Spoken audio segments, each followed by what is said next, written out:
Is that food check? Is that really food check? I hope not.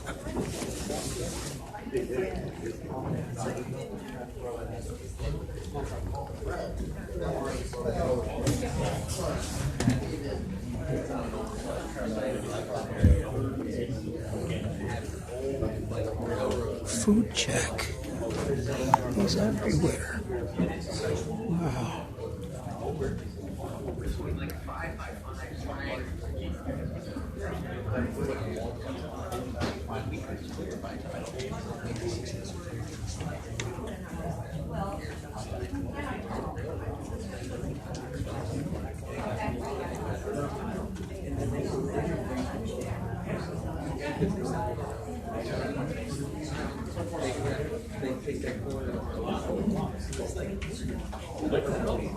Hello. But yeah, they are, pretty much that was my, my first interaction with the railroad level.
Hey, how you doing, Daryl?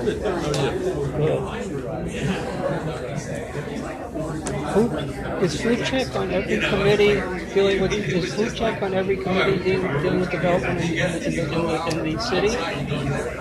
He's in everything. He's one of the ones that saved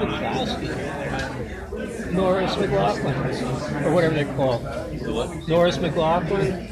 He's one of the chief attorneys of Norris McLaughlin. They've been tied into the scandal in Reading and here.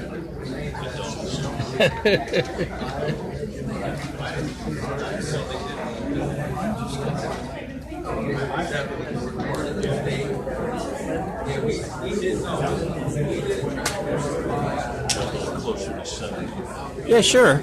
Am I in your way at all?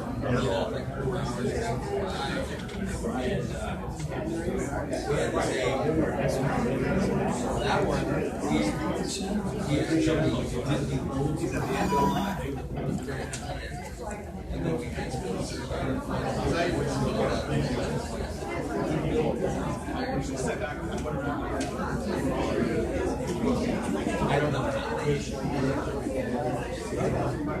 I know. It's just, it was like what it was intended to do originally back to myself.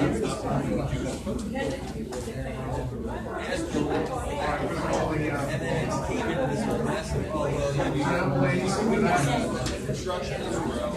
Then you can build off. Now I don't use this, but there you go. All right, we're going to call this meeting the Allentown City Planning Commission to order. We have a fairly lengthy agenda. First item, of course, is the approval of the minutes of our last meeting. That's the May 9th meeting. Those minutes have been prepared and distributed. Any additions or corrections? Hearing none, those minutes will stand approved as written. We have several sidewalk construction postponement requests. The first is for a property at 301 North Jerome Street, requested by Mandy Rutman. Is the property owner here? Please step up, ma'am. Can you hear me okay? By the way, we have another one of these, which is 1017 East Street. Those your neighbors? Is that? Yes, I'll be speaking for her as well. Okay, that would be Ms. Olisher. Anna Aleshak, yes.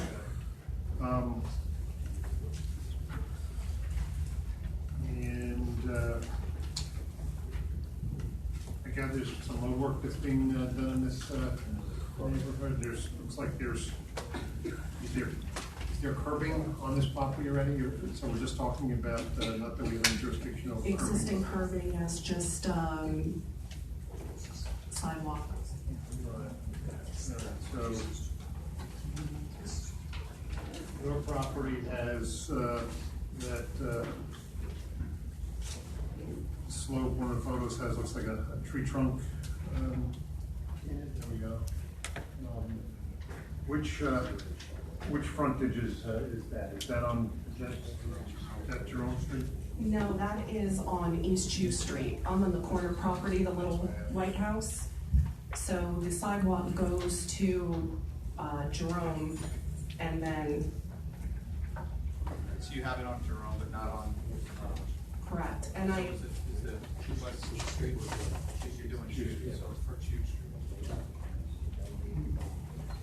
Yeah, I mean, it looks pretty, yeah, it looks like the condition is not suitable without a lot of cutting and filling. and it's, I mean, I've never done anything like this before, but I did have something prepared.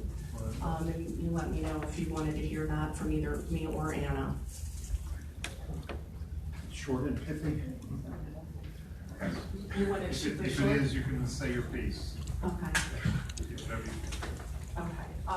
I'm Mandy Rutman. I reside at 301 North Jerome Street, East Allentown.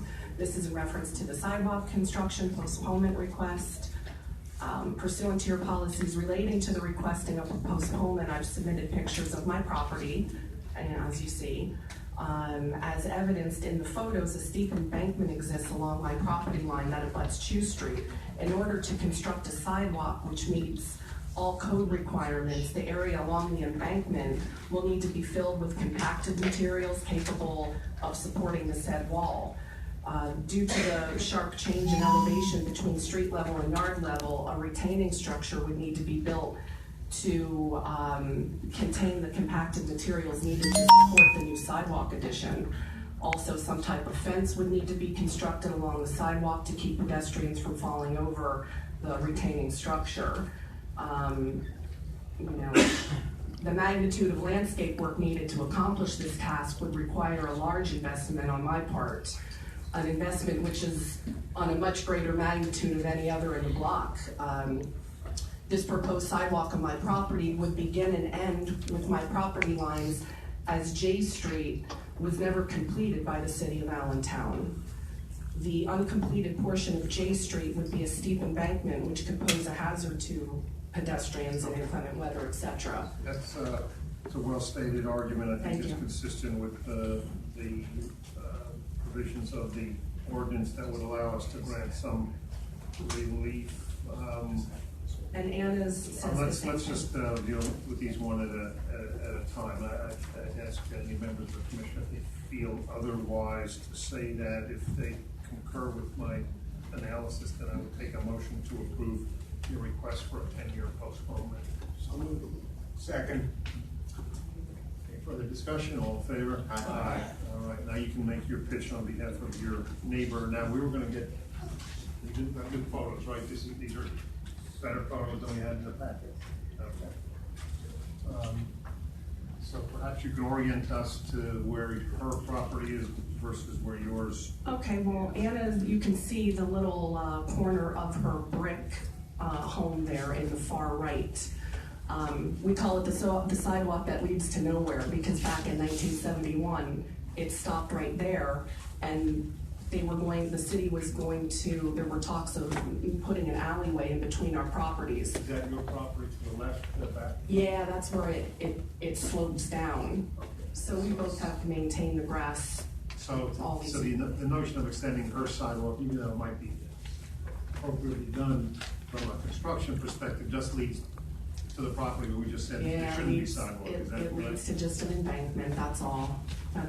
Is it still substantially exists going the other direction? Mhm. So it's just that short little stretch that you get. Yeah, it's a pretty steep slope. I certainly didn't buy the house for its nice flat ground, but,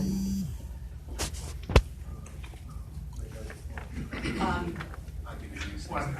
yeah, I think we're kind of like mind. I mean, it's obviously doable, but it serves no purpose. 'Cause serves no purpose. There's not gonna be sidewalk beyond, at least not for the next 10 years, so. Okay. All right, so I want to make a motion to approve this request for 1017 East Chew. Second. Further discussion, all in favor? Aye. You can tell the chief. Am I okay to go, or do I need? Yes, you are Okay, okay to go. thank you very much. Thank you. We have two more postponement requests. The first is by Joseph and Cindy Young for 121 East Wyoming Street. Applicants here? Could I speak to them? I'm a neighbor, so. I'm here. Just Oh, walking, okay? Perfect time. Cindy was trying to hold me. I didn't know we had a lot of friends here. Thanks for having us. Oh, nobody's happy with it. All right, just to refresh, I had a conversation with one or two of the commissioners, just to refresh everybody's recollection. Your property is near a proposed development, actually an approved development to the, I guess that would be the north into those woods, is that correct? Yes. Who was the developer of that? The developers to the south of me, South? Okay. I thought it was back up. Yeah, it was- Yeah. Up. Okay. All right, so there's a question, those of us who went back there, I was there the other day, I appreciate that it's, my vernacular, I guess, is as rural as you're gonna get in Allentown, particularly behind your property, right, as you go around, because that, this Constitution Drive goes back up into the woods, there's a few homes back there, and there's no sidewalks back there. I would say, I assume you've read the ordinance or understand the reasons why we might be able to, grant relief, given there says this person just before you demonstrated certain conditions of the property would make it impracticable to install sidewalks. I must say, having been to your site, it's a pretty flat piece of property, right? It is a little bit of a. On Constitution, my property's flat. Right, okay. On East Wyoming, where you want me to put this, it's not flat at all. Well, There's there's an incline, it's not level, there's a grade, I guess. There's a pitch, yeah, Okay. and an incline. As it sits right now, when it rains, my neighbor gets flooded out, all over right in her backyard. That would be in the photo. Just down past the The yellow bottom sign. photo, that would be your neighbor to the left, Yes. that's downhill, down grade. Okay. But I guess the question, and are we talking about just, Wyoming Street? Did we hear from the neighbor to the left? It looks like there's one home without sidewalk and then there's a row of homes with sidewalk. Right, I'm the neighbor on that side, on the 511 side. Yeah, 'cause the homes with sidewalks are relatively new, those are like, Townhouses, yes. townhouses? Yes. Not that big, it was reserved.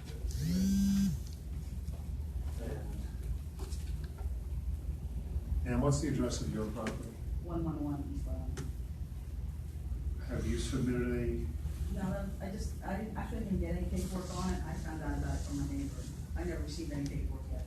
I just called the city today, get paperwork, and she just emailed it to me about it. But all the water will be running down, straight down to my, remember driveway right on the other side of his? It's gonna run right down into my driveway to the back of the road. yeah, I'm not sure that sidewalk is gonna make that better or worse. Tell you the truth, it obviously isn't gonna help already perhaps problematic situation. I'm more concerned, just looking at it, that I honestly didn't pay as much attention to your property as I did to the applicant's property. There's a fair amount of vegetation in. Right, just Now the that's in the, property, yes. what is that? Is that? It's just a, I don't know, lilac tree, is it called? Because it's planted in, what I gather, what's the right of way. Yes, it That's is. not really your property, that's essentially the public's right of way there. I'm a little, I'm just speaking my own way, I'm a little hesitant taking action on this without also, dealing with, your property. Because it wouldn't make much sense if we granted this gentleman relief and then required you to put in sidewalk or vice versa. Am I making sense? Why would you want to look at? Do we have any evidence of, Nothing, I didn't get anything, I just called today. normally it's a certified letter, I think. Yeah, I'm not, Certified letters were sent out, whether or not, I can't say right now whether or not it was received or not, but obviously I'll check on that when I get back to the office. Okay, well, I mean, to understand what I'm saying, and sort of, what I'm suggesting is that this may not be, we may not be able to give you a final answer right now. I'm reluctant to do something with you that may be different for your neighbor, the condition of her property, which we haven't really looked at in detail, may or may not be different than yours. I'd like to treat them both equally, as I think otherwise it doesn't make much sense. So perhaps, what is your last name, ma'am? Colon, Spell that. COLON. Ms. Cole, perhaps you could speak with one of the city employees here before you leave, or maybe you can just to make sure that she gets the notice and. Yeah, I got an email to me, she emailed it to me today. Which means that you then need to fill out the same type of a request that, Right. Yeah. Mr. Young did, and outline the reasons why you think that we ought to give you a postponement on the sidewalk installation. Well- And then we'll reschedule this at a further hearing, and we'll both be here, and we'll have a chance to look at both properties before we decide. Does that make sense? You okay with that? All right, What's the status of the other development? Is that on hold? Is it moving forward? We haven't heard anything more since the last meeting we had. And that's the other sort of That's the other piece, variable, which is, at the moment, this is a fairly isolated and probably untraveled area. If that development goes through, and that, I can't remember how many homes in the corner of it, there was 2 phases, a lot of units if it was ultimately built. So we can also might consider whether,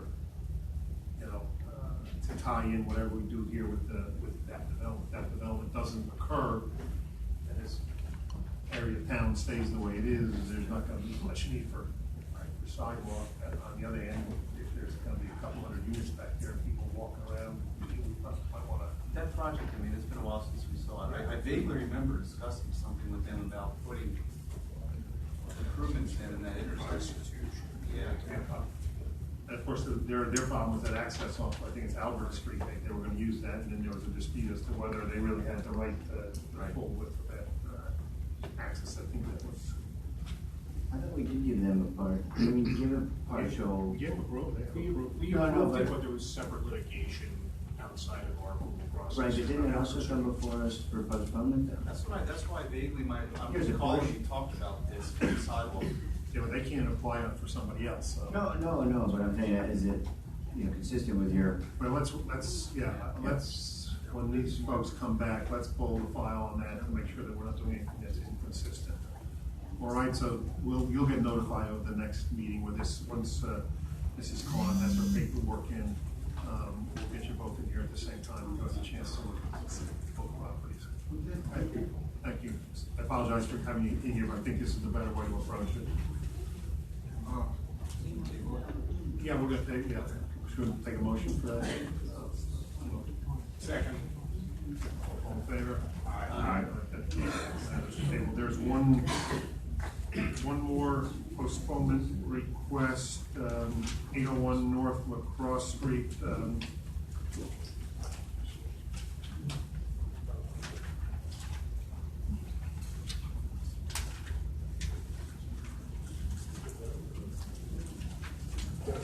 Yeah, good afternoon. State your name, please, for the record. Maria Castro Salazar.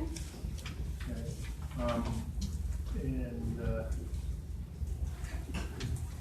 That's part of your property. I had a few other This is the front of your home. I was commenting, it looks like it may have been the first home in this neighborhood, maybe even a farmhouse. or Yeah, it was something like built in 1870. that. It sits up slightly On a behind the bank, foundation. yeah. And there's a bank on probably both sides. Right. So I mean, like the gal on Jerome Street, yeah, it's like what she was saying. If I would have to build, I mean, when I bought the house, like maybe 10 years ago, there wasn't a sidewalk on there, and I would also have to build a retaining wall, which would be pricey and Well, the fact that there way out of wasn't my budget. The fact that there wasn't a sign, and just to be clear, anybody else here who's ever interested in these matters, we really are not able to consider cost as a factor. We all realize that's why nobody wants to put in a sidewalk, Yeah. but that's the one thing we really can consider. It's for us, it's really the character of the neighborhood and the particular peculiarities of that lot. You know, what we're facing particularly, as in these other matters, is anything peculiar to the topography. We have to be easily installed. Does it have to be major engineering work? Having been to this site, it's kind of interesting because I would call the back part of the property doesn't have the same condition as the front end. You know, Right.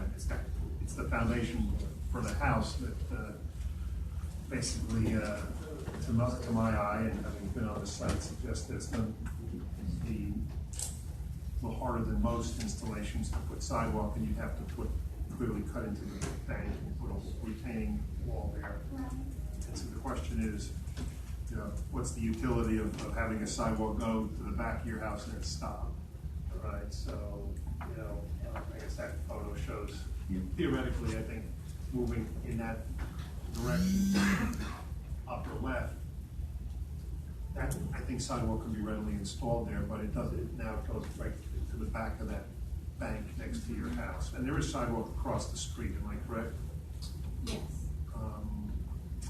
So I'm inclined to consider this positively, but I will certainly entertain any. You know, I would agree. Actually, when I looked at this picture, I thought it was even flatter to the rear of the property. Now looking at this picture, There's a little picture. it does look like there is even.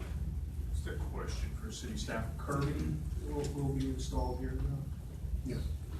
You know, curbing, we have no jurisdiction, and typically it's a lot easier to put curbing in than sidewalk. There really isn't a problem with curbing in here, so you'll have that. I don't know if So it, the postponement for curb, because I think I filled out a form for that as well. yeah, we don't handle that. That goes to the engineering department. Okay. But you know, speaking frankly, I don't see a reason not to put curb in here. Is that old hitching post there in the front?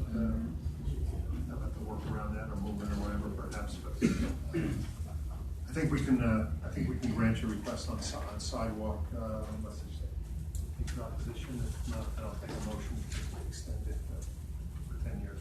So moved. Second. Any further discussion? All in favor? Aye. Okay, thank you. So then I'll receive like notice?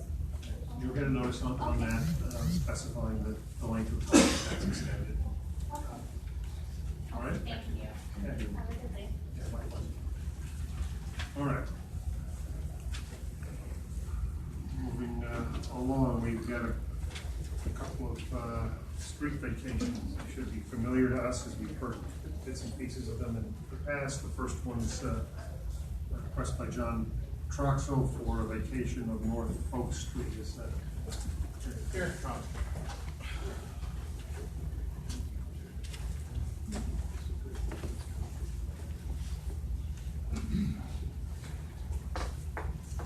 I think when we last left this, you were going to be, you've got a series of parcels that run to that alley, with the top right photograph, right? Yes.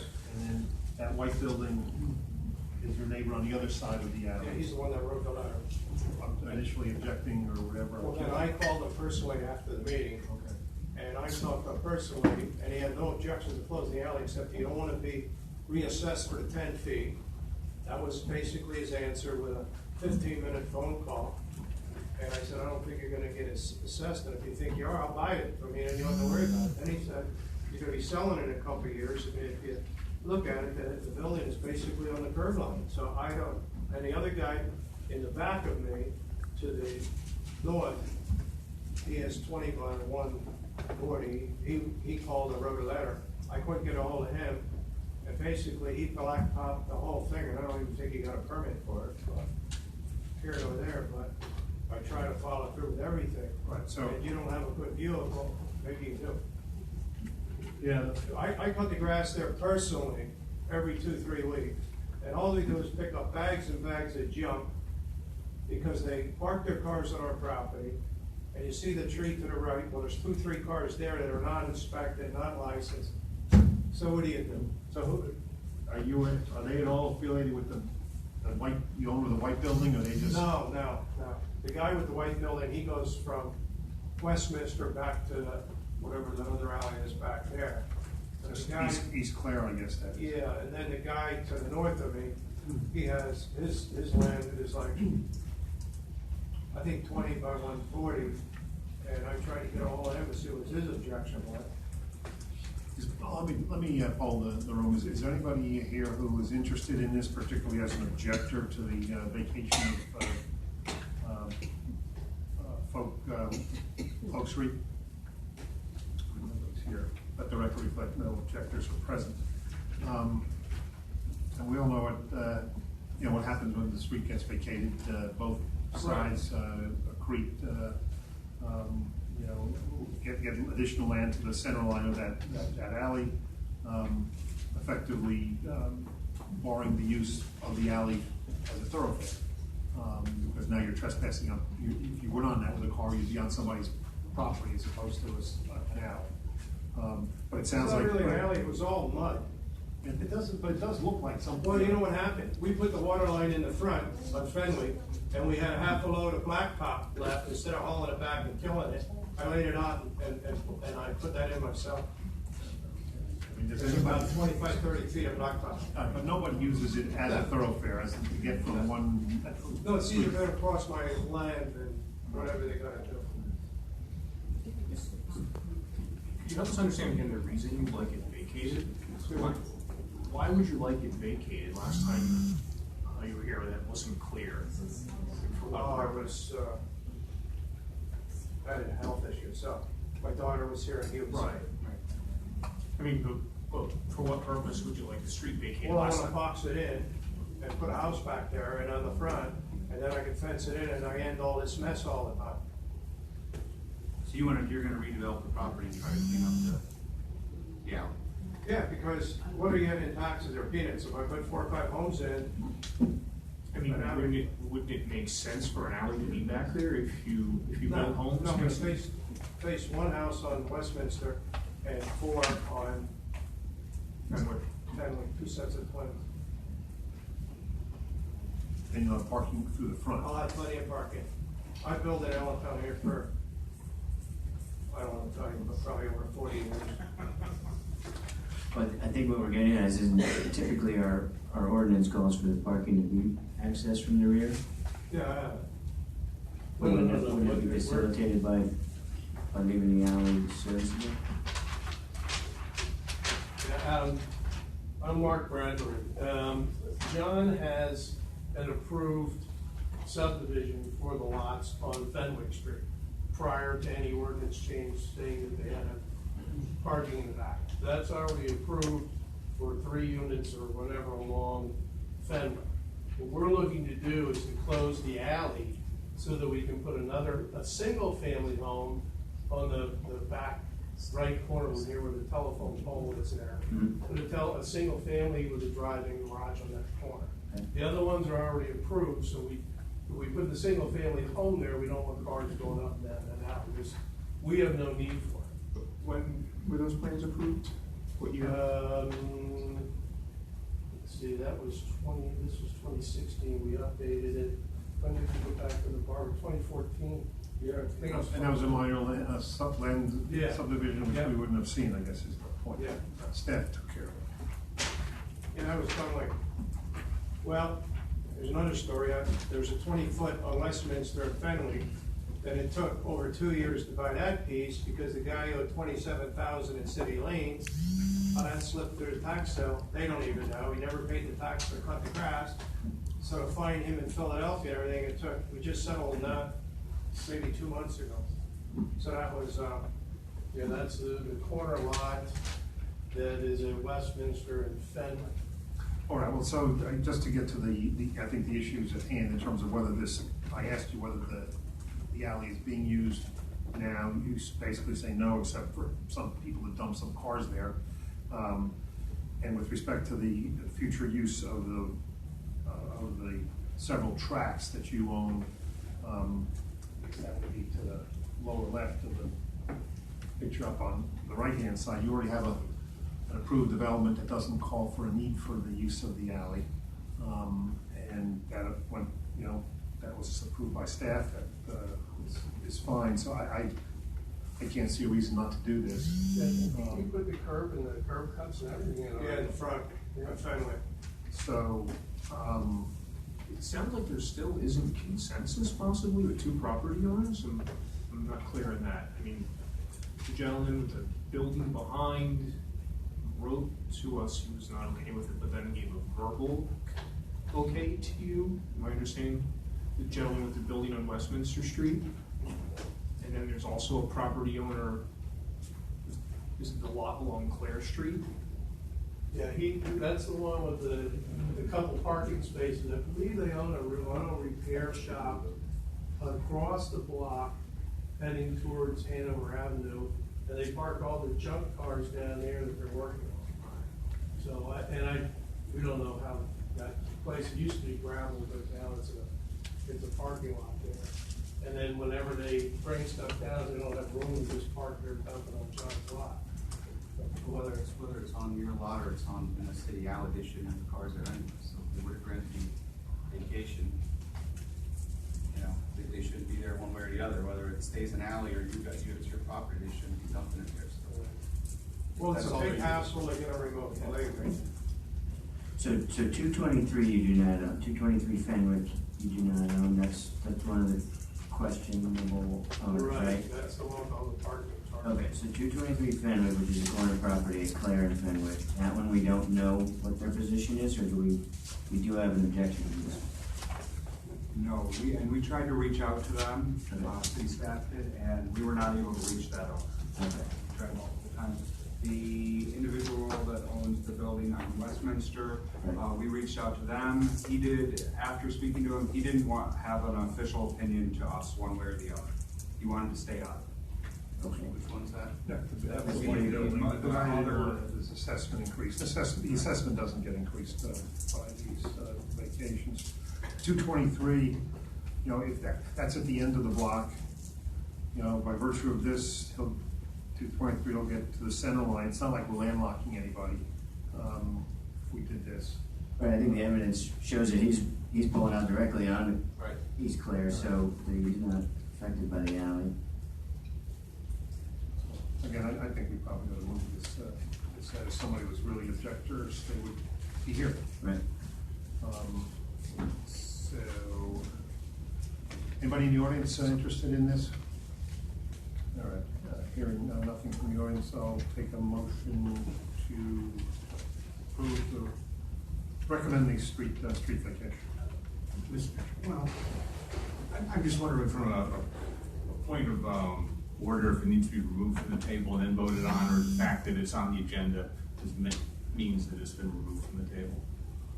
What do you mean removed from the table? Well, typically in a legislative body, if something has to be removed from the table.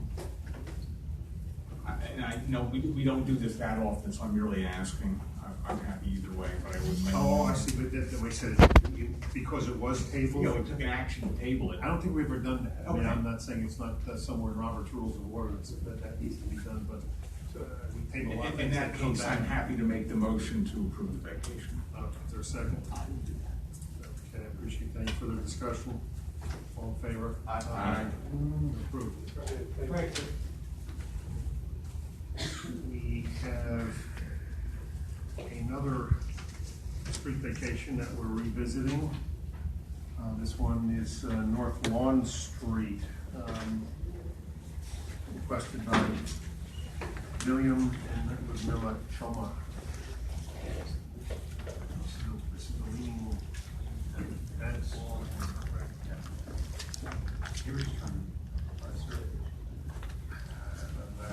Makes heads or tails of the minutes.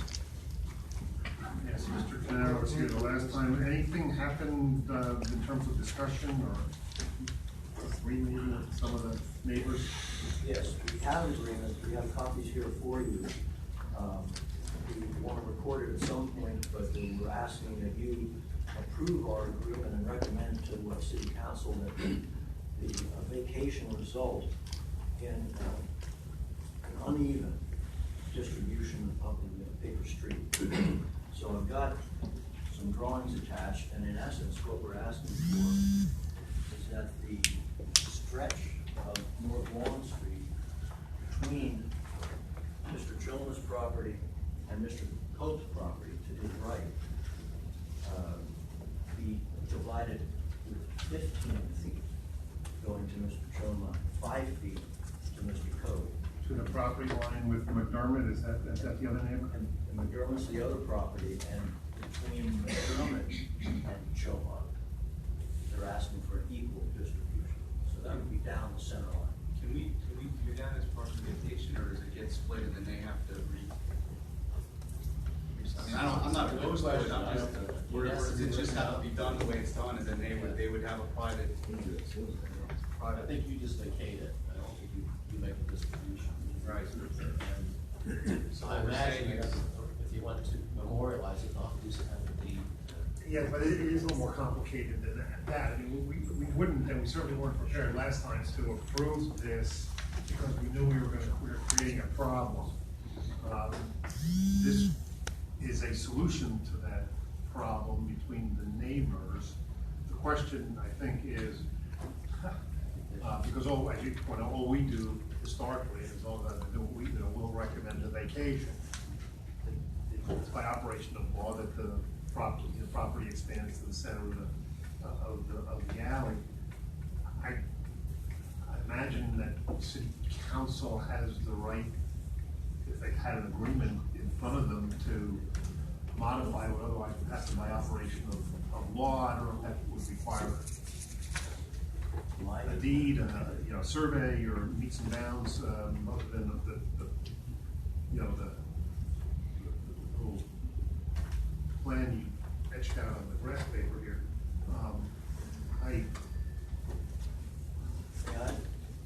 We are a recommending body. I think that we could recommend vacation based on this, which is to say that if it doesn't happen with this, we don't have a recommendation. If they can't make it happen, then that's not our problem. You understand what I'm saying, Mr. I understand what you're saying. My position would be that by actively saying in their ordinance, we're vacating as follows, I think it'll happen that way. We don't say anything, of course, the practice is that it's half and half down the center line. If City Council says you want to vacate in accordance with this agreement, I don't see any reason why. My curbstone would be, yes, I think they have the authority if they wanted to do it. It's probably gonna come to them as much of a surprise as it's coming to us that, they're gonna get asked to do that, because that's not what they're used to doing, but. For good reason though, too. Right, so I think that we can it sounds like everybody's, you know, in agreement, the neighbors who are affected by this. Correct. Are in agreement to let this happen based upon these, you know, these conditions. And so I think we can recommend that the alley be vacated so long as these conditions are met. Excuse me, in the event that they're not met, what happens? Well, we're back to square one. That's why we're doing it this way. I mean, we're agreeing and we're asking the city council to accept our agreement and pass the ordinance in accordance with it. Right, exactly. Anybody have a different kind of take on this? Would they have to come back to us though with this some type of outside agreement? Would be I don't think so. This is the legislative act. They're the ones who are taking, you know, vacating the alley.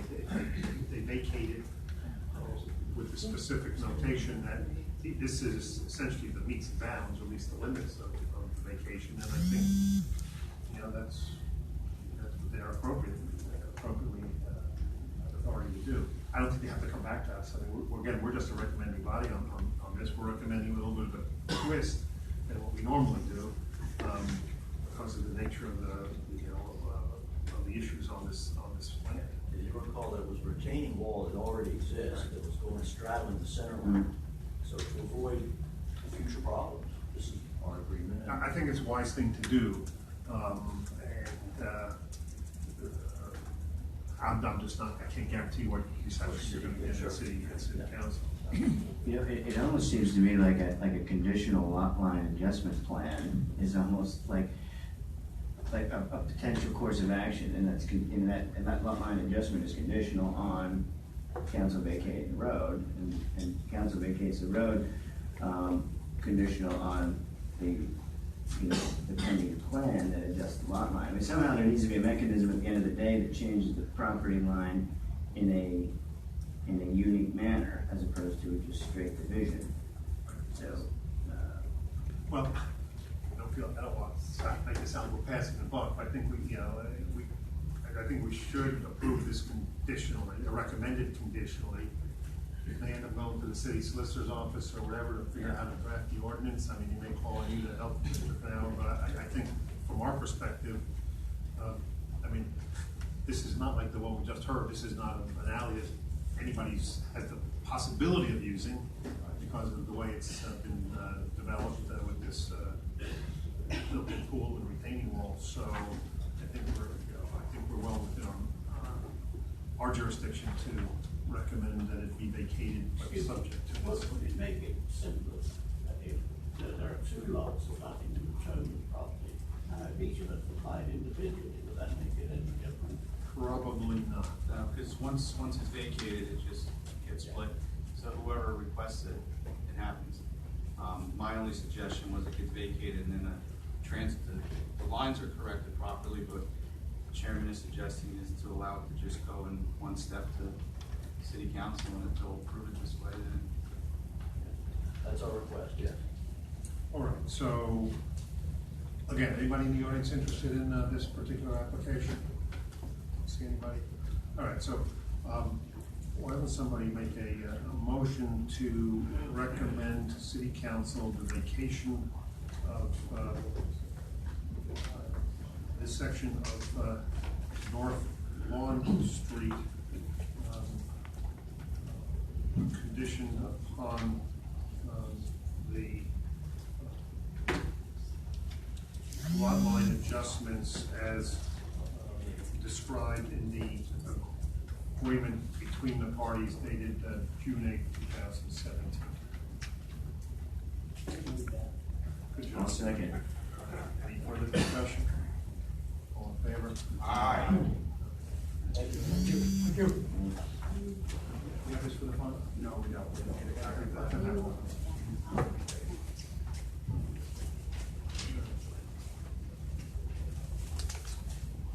Okay, we have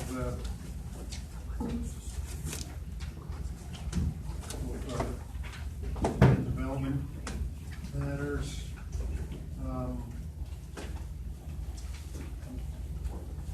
The first one is the request by Larkin Associates. We have three initially had 3 land development matters. The third, the Quebec contractor warehouse proposal's been withdrawn for the moment, so we only have 2. I'm thinking that we deal with the Family Dollar application first, so they don't have to wait 12 to discuss what's like in greater detail the other plans. So Family Dollar app representative, come forward, please. How are you? Good. Let's see. Okay. Yeah, we considered this back in April. This is, of course, on South 4th Street.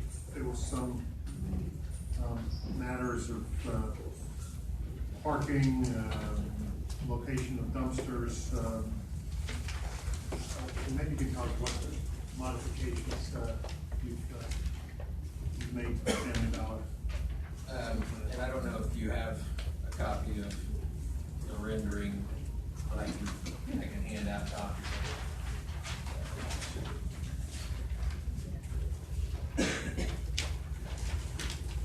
Hold it up there.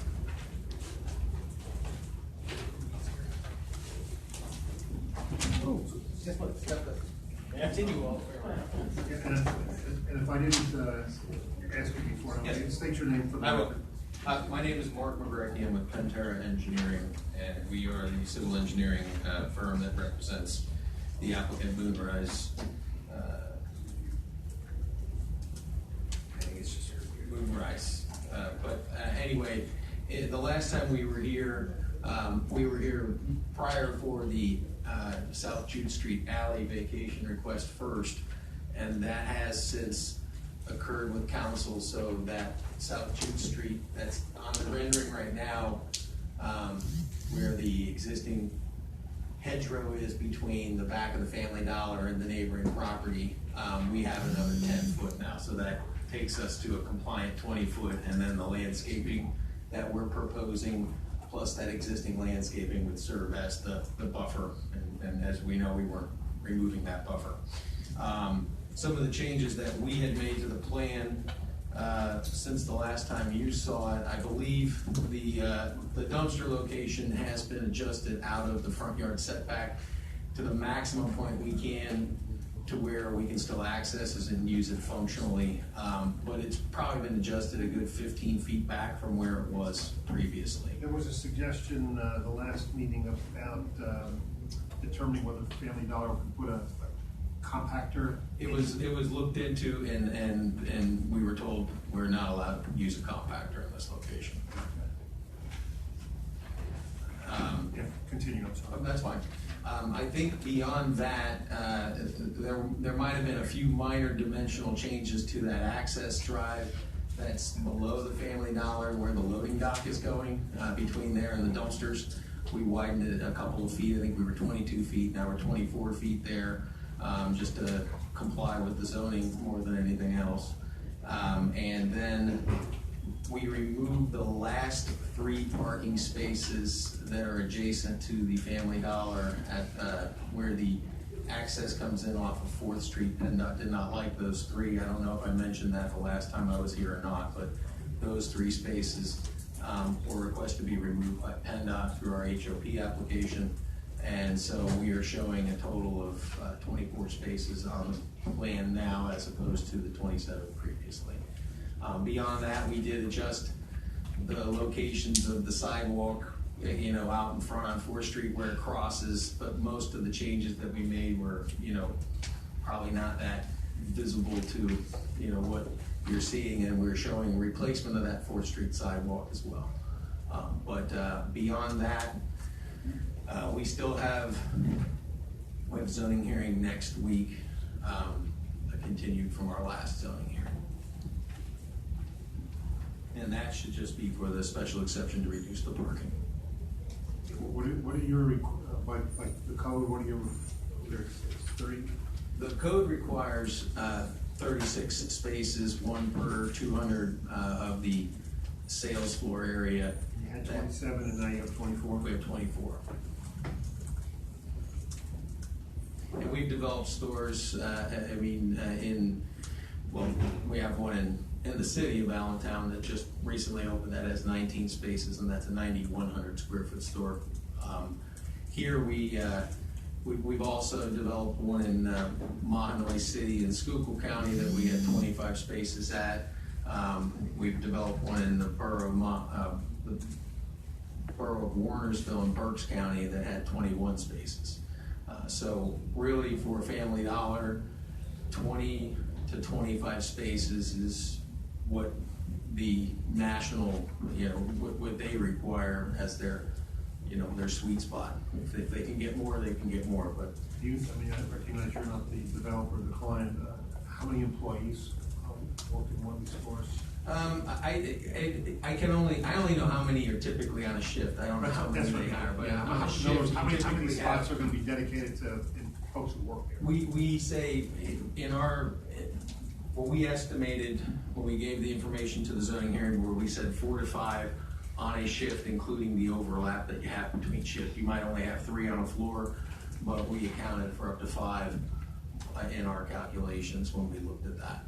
And then the customer turnover in Family Dollar is typically 15 minutes or less, but we extended that to 30-minute period when we haven't presented that evidence yet, but that's what we would be presenting that shows that essentially during our customer turnover with our trip generation, we have about 24 customers on average, and if we turn over every half an hour, we need about 12 spaces plus 5 for employees, which is 17, and leaves us another 7 for peak period use times. I can tell you that my wife frequents the dollar stores quite a bit, and she can attest that they are usually, and I can attest by all the bags that come home, that they're usually not crowded enough to prevent her from shopping there. And we live in the borough of Mountjoy in Lancaster County, and I think ours, I think it's a competitor store, but it's very similar. I think they might have 20 spaces there, so it's very similar. Well, as I think we all know, that's going to be a matter for zoning hearing board to rule on if they rule in your favor or they can do this. Can I just ask a quick question? Sure. The store, could the store slide more towards West Montgomery Street? Or is that little, the reason I ask is if you did that, you might be able to slide the dumpster back and actually get additional parking. The pinch point becomes the end of the Family Dollar that's closest to the Jute Street alley. We have a 15-foot setback in there. So we could look at making that adjustment to see how close we could bring that up to the setback line, especially with us getting a few more feet. But that's where that pinch point occurs. I didn't know if it would allow you to move dumpsters back and actually pick up some more parking. Yeah, we did shift the building up like 2 or 3 more feet when we made the last adjustment, and we were getting, from what I recall, we were almost right on that setback, which I think is a 15-foot setback on Montgomery Street, to that closest point. One thing we briefly discussed last time, perhaps it got missed, that I do not see, is a dedicated safe pedestrian access point from South 4th Street or Montgomery Street. And you're exactly right, and we can add that to the plan. I think it just got overlooked when we resubmitted back in. Yeah, I think continuing the sidewalk at the front of the store is an easy solution for Montgomery, and possibly utilizing that space to remove parking spaces towards South 4th for a crosswalk. And this is my opinion, not a legal one, but that may help facilitate the parking argument to the zoning board a little bit, because some customers will be walking at the store. Yes, and we do have a bus stop right at 4th and Montgomery as well. Good catch.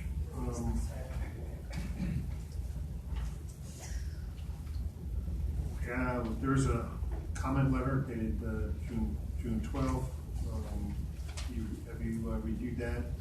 Yes, and I think that the only issue, and I think it's more just a matter of, I think we submitted for a waiver or a modification request for the side property line that is coincident with Pizza Hut, and I believe that item 4 addresses the staff's, I think, opinion on that, but it would be section 138511B that we're requesting I think it's grading within 5 feet. That's during construction, correct? That right, Steve, or normally we've seen these waivers during the construction period, but Okay. Rating up to the. Okay, so we don't need to deal with that right now. Okay. All right, so there'll be, all will complies, of course, including, you gotta get the zoning approval. And do you have a PennDOT, We at the do moment? not have a PennDOT permit yet. We just received our second round of comments on the 9th, which was Friday, which really was Monday the 12th, when we got it.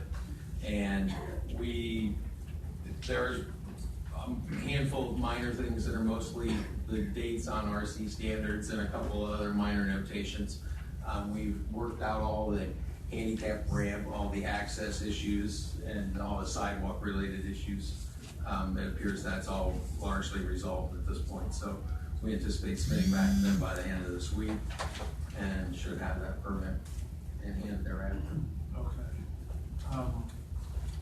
Well, then I personally don't see a reason not to keep this moving along, which would require us, or suggest that we grant the requested for preliminary final plan only approval, subject to the comment letter and the additional notation about the pedestrian crosswalk being required. Yes, I apologize for both. To West Montgomery Street and to South Salesforce. Yes. All right, so. You already spelled it out for me, so moved. Second? Second. Further discussion? All in favor? Aye. All right. Thank you very much. All right, that gets us to the sketch plan review requested by Larkin Associates for Bell Street Apartments. I saw Mr. Schock here.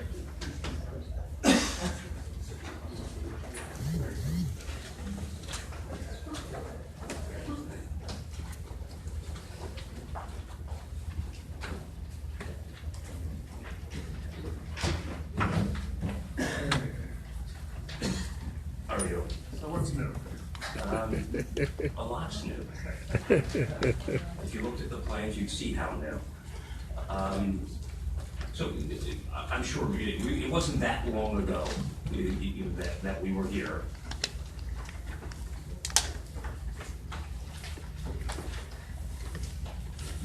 And as you were told last time, the proposal that we were looking at would have required that this existing split zone lot at the rear portion have the zoning designation changed. We had met with staff and spoken with staff beforehand, and the thought was to put that in front of you because in our minds, the justification for a zoning change would come through showing what the project would look like if that zoning change were enacted. So when we were here last time, we got feedback that what we had put up on the board probably wasn't going to work. So we had, I think, a choice of to allow the project to go gentle into that good night and not return here, or to do something different.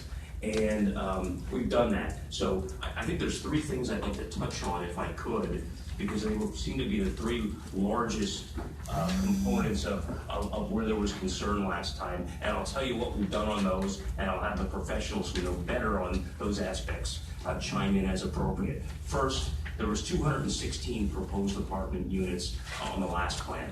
We've drastically cut that number based upon the feedback from the planning commission that it just seemed like it was too much in that area. So you've gone from 216 down to 130, correct? Which I think is 39.86%, we'll call it 40% of a decrease.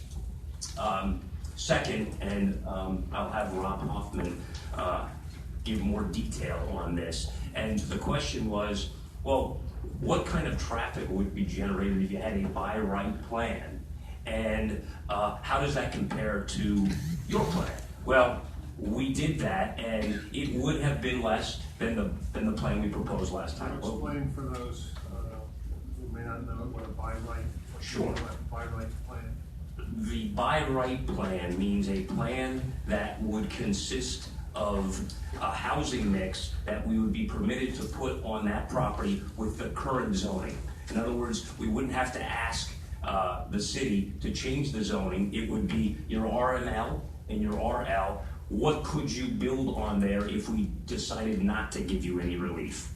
So what you have on the board right now is the by right plan, which Mark Bonnet will walk through later the design of that. I thought maybe the first thing we could do is just have Rob Hoffman talk about what we've changed the apartments to in terms of the number of units versus this by right plan showing what could be built there under the existing zoning and how that compares, because I think that was one of the other prongs, the three things we heard here that probably were the most significant if we were going to come back to you and say we'd like to explore a recommendation to council to change this zoning.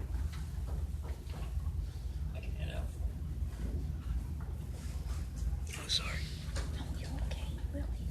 Can I hold it up here? Okay, you're fine. Okay. Okay, what you're receiving is a traffic generation summary that basically would compare the by right plan that's on the screen for you, which would consist of a mix of single-family residential units and mid-rise apartment units, and that would be 47 single-family units and 13 apartment units, and that's the table one, the top table, if you will. Really, I think what you want to focus on is if you look at the bottom line, is the bold line. You've got the three columns, which are the morning peak hour trip generation, the PM peak hour trip generation, and then the daily total. So those numbers across the bottom: 47 morning peak hour trips, 58 evening peak hour trips or afternoon peak hour trips, and then 576 daily trips. Then the table below that is what's summarizing the proposed plan, which is the 130 mid-rise apartments.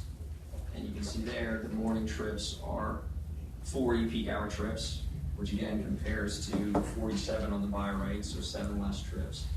The evening trips or afternoons, 51 compared to 58 on the by right plan, so again, 7 less trips.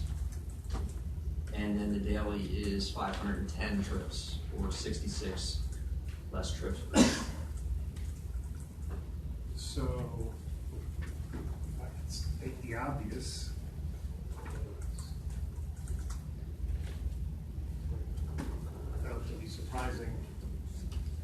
You're suggesting that the mid-rise apartments with 130 units generate less trips, AM, PM, and weekly average than do 60 units of a combined single-family and mid-rise apartment. That's correct. That's Can correct. you explain Sure. that to me? I'm of a whole different profession, so. That's fine. You can give them the same explanation you gave me, because I had the same.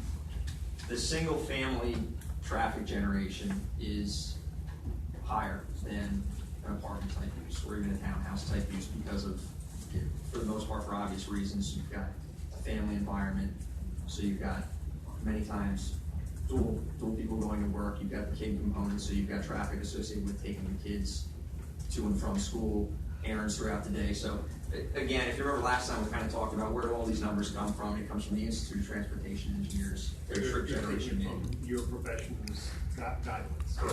Correct, and it's the national recognized standard on how we come up with these trip calculations. So it's based on studies. I mean, these are real studies that have been done to compile all this data. So somebody goes out and they count single-family residential subdivisions, and this data just continually gets compiled and updated in these manuals, and they develop these rates. So it's based on real-world information and what's actually happening on these land uses.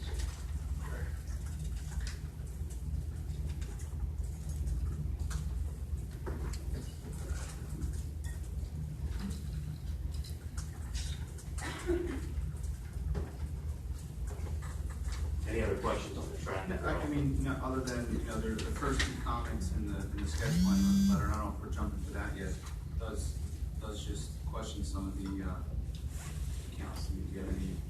Yeah, I think and I'm not sure how that calculation done, but the biggest thing that I noted there is that calculation was, again, there's within the ITE, there's different classifications of the land uses. So even within apartments, there's different classifications on how you calculate the apartment trips. And those calculations were done based on a low-rise apartment, which is capped at 2 floors. And the product that you're seeing here to propose is a 3-story, which then pushes you into the mid-rise classification. So. Does the classification differentiate between what a 1-bedroom apartment will generate and what a 2-bedroom apartment will generate? They don't get that specific. They don't break it down by bedrooms because, again, these are studies that are done at actual complexes. So you'll have that mix anywhere the counts are done. So it kind of averages itself out, but they don't break it down to that degree. So, and it's based on number of units. And I would imagine they don't break it down with houses either, whether it's a 2-bedroom house or a 4-bedroom house. Correct. For the record, I suspect that if there are any children in this development, they're going to be bused to school. I would imagine Emmaus Avenue is a dangerous route, so whether these kids go to Moser or whether they go to Lehigh Parkway, you're going to have school buses and possibly multiple school buses every day, depending on whether everyone goes to public school or whether there's some parochial school students there and or charter school students.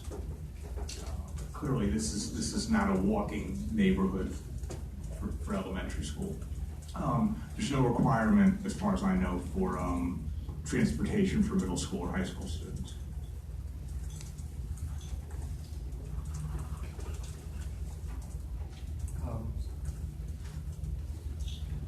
Eric, for your thoughts on this, we can have each one of your witnesses questioned by the commission and members of the audience, and then move on to the next. First, we have all present, and then we take comments on everything. Maybe what we'll do, if you want, on the third point that we wanted to make, Mark can take a few minutes on that, and then we can open up the questions, because I suspect what will happen is there will be questions hopping between the two of them when members from the audience have them, and one of the three of us will have to jump in anyway. So. All right, then why don't we hear from okay. the third point? Yeah, and the third point was one of the things there was. It's really nice that we've got a lot that has a lot of trees and stuff. What can you do about that? So the third point we were trying to make by showing these 2 alternate plans was what you could do in taking the project off the roadway and getting as much open space as possible. If you can use a slightly denser in the center proposal. So if you can talk about that, Mark. So to address that third point, let me just walk you through the packet I handed out a few moments ago. First page is just a rendering of the apartment building. You saw that a few months ago. That hasn't changed. It is a 3-story building, would have 24 units in each building, a mix of 1- and 2-bedroom units. The second page is the plan you saw back in April. And that plan did provide for 216 units. We had 9 buildings, and we had a clubhouse and a pool. And essentially, the buildings and the parking areas covered the entire site with the exception of the detention basins at the northern part of the project. The third plan is the one that we're discussing at this point. We've gone from 9 buildings down to 5. We still have the clubhouse and the pool. And we have, based on feedback from the planning commission and from the public, we have condensed the buildings to the center of the property. One thing that we did is we pushed everything off of Appel Street.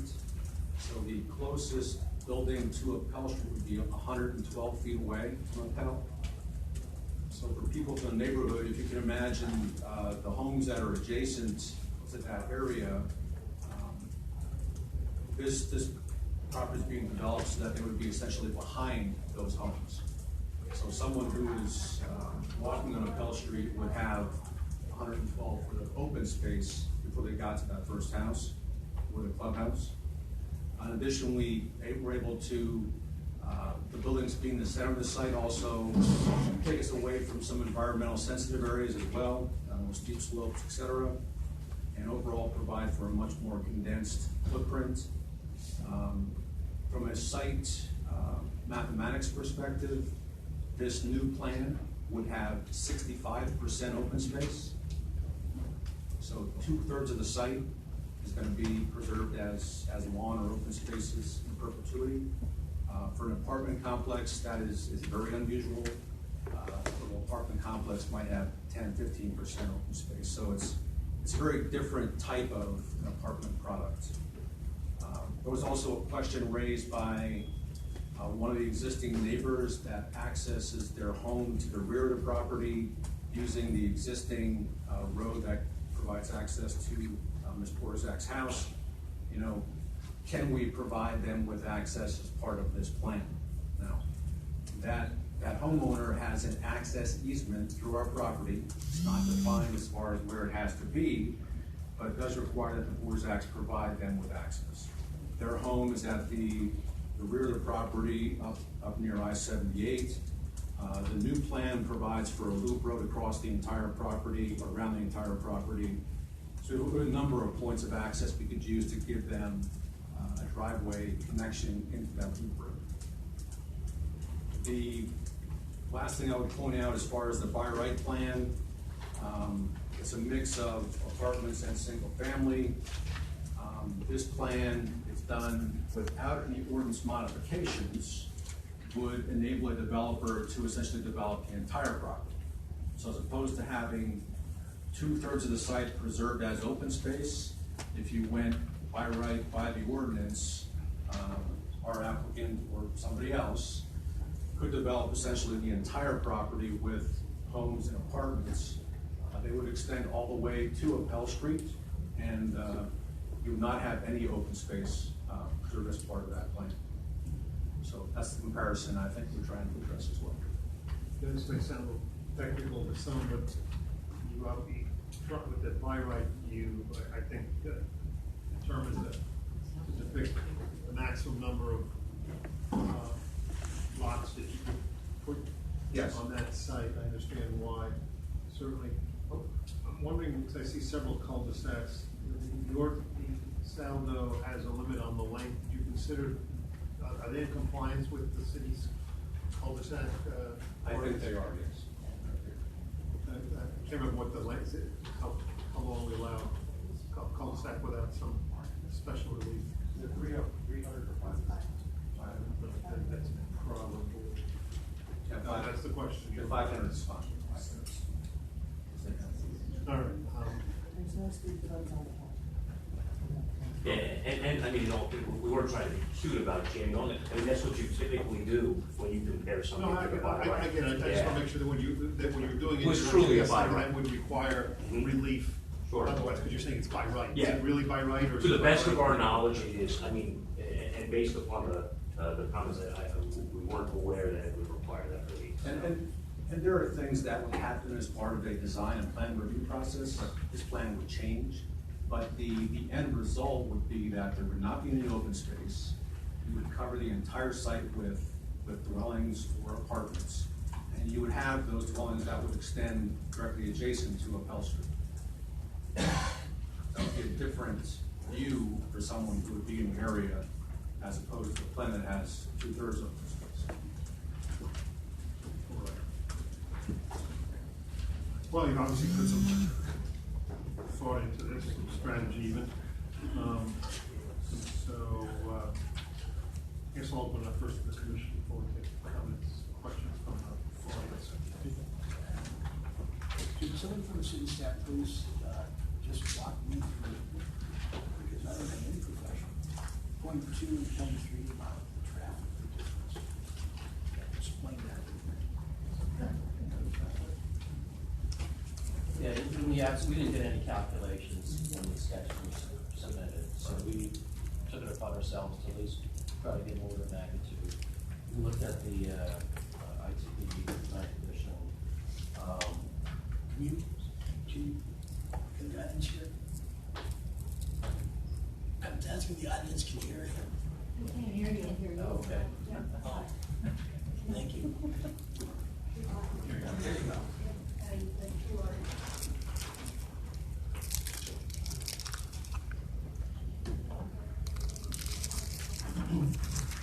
Yeah, as I had said, when we got the sketches, we didn't have any backup calculations for what they were depicting on the plans. So we took it upon ourselves to come up with, some basis. And we basically, and using that basis, we came up with the values that we included in the review. As part of that review, we did ask for the calculations, so we would certainly be willing to entertain a deeper backup. Even what they've just provided to you now doesn't really show the multipliers and the tables and everything that goes along with it. And if this would advance further, obviously we'd have to get into that level of detail. So I have a question as far as the zoning. What is, today it's zoned RL? It's RML along the PAL and RL to the rear. Okay. So would you be seeking a variance or seeking a rezoning? We would be asking for a rezoning of the RL to RM in this instance. Because overall, I mean, I think the plan that's in front of us, the two apartments, is a great improvement compared to what was here before. My concern is though, if it gets rezoned, you guys decide tomorrow to walk away, the developer could come in with any other apartment plan.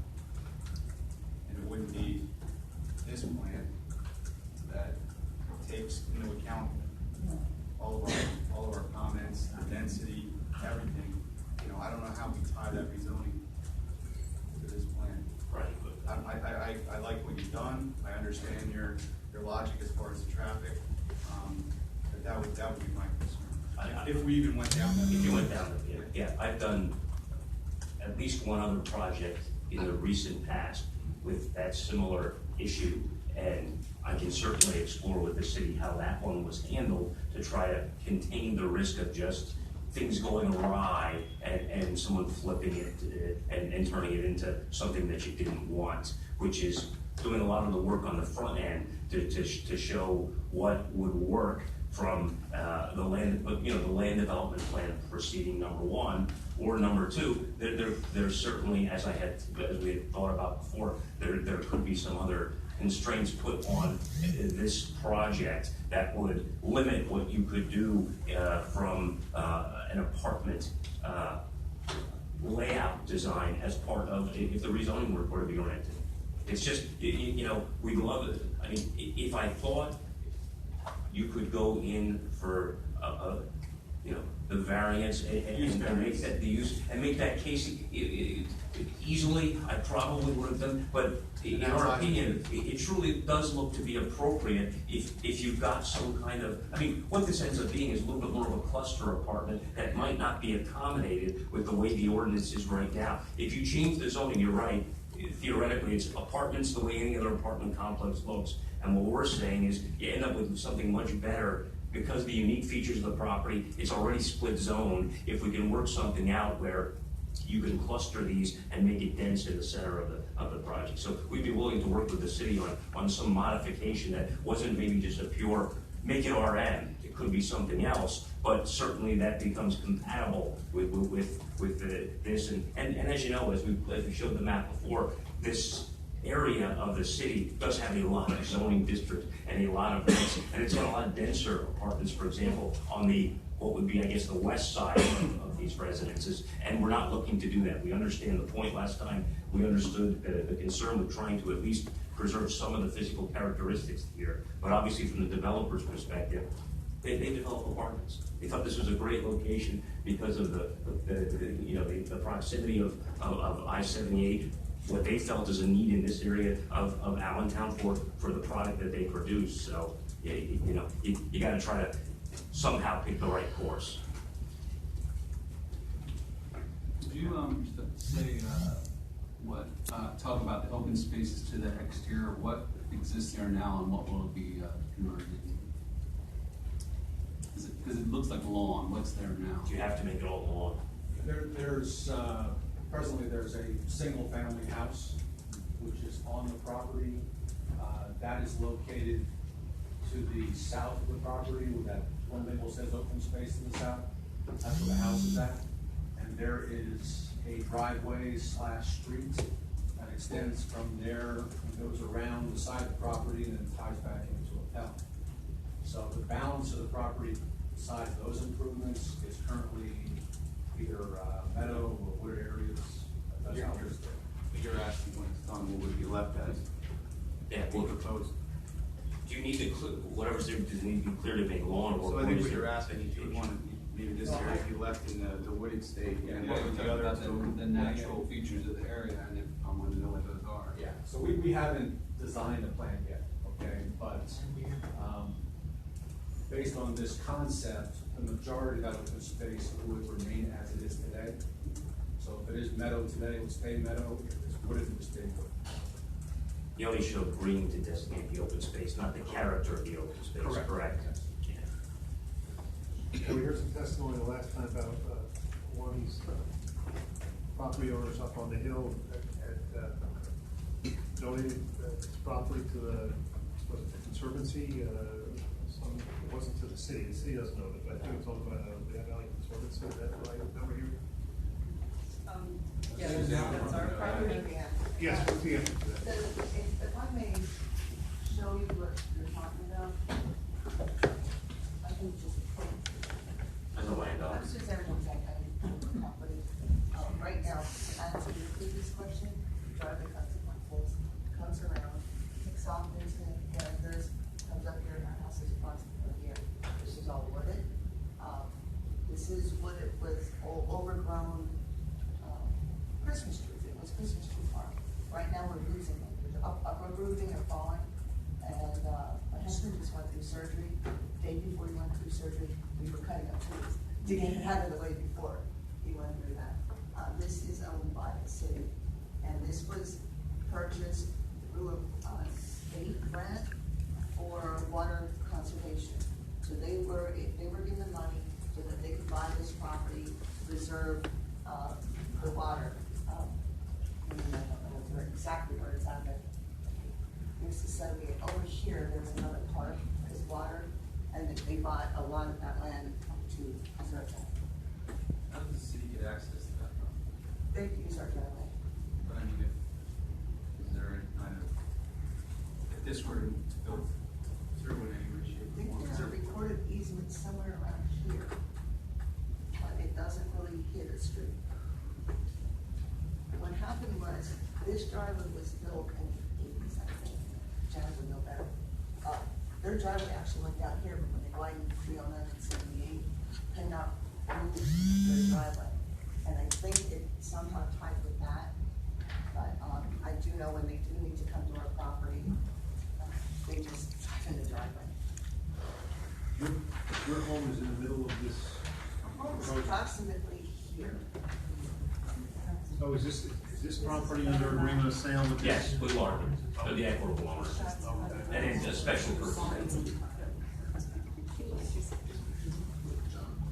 But there's another, so this easement would become irrelevant because this home is gonna disappear. No, there's an easement to another home. There's another home? Yeah. I remember. Yeah. Let Mark show you. Yeah, so that easement is off the same driveway across this property. The Geringer house is a separate, House that's a is separate. approximately right, on here, I should have on here. This is our driveway, it comes up here and then splits off, and our house is here.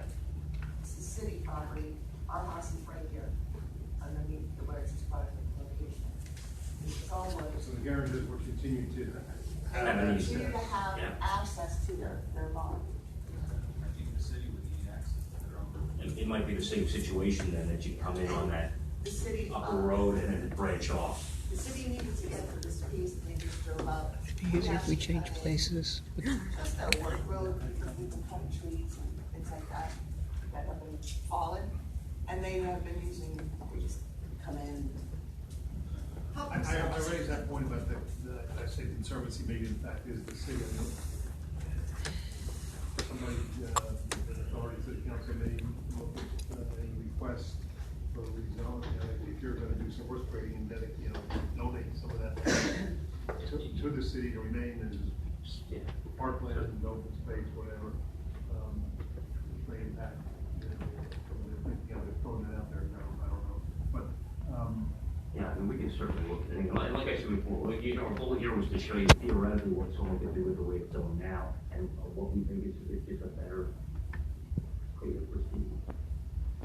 okay, anybody else, Traffic was a topic of conversation. I know we have the counts here, and we're pretty confident in the numbers. When looking at this property from a higher level, early on, between now and our last conversation, any thought given to distributing the access for the traffic to this property in advance? It would be difficult to do. I mean, everybody, regardless of the final use of the property, comes to the intersection of Powell and Randall Street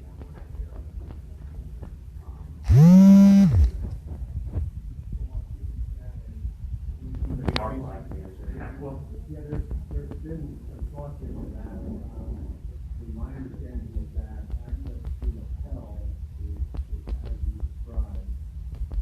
There were a few right-of-ways that need to exist that would tie the Pell Street back into the street to the west. I think those right-of-ways have been vacated by the city, but I'm not sure.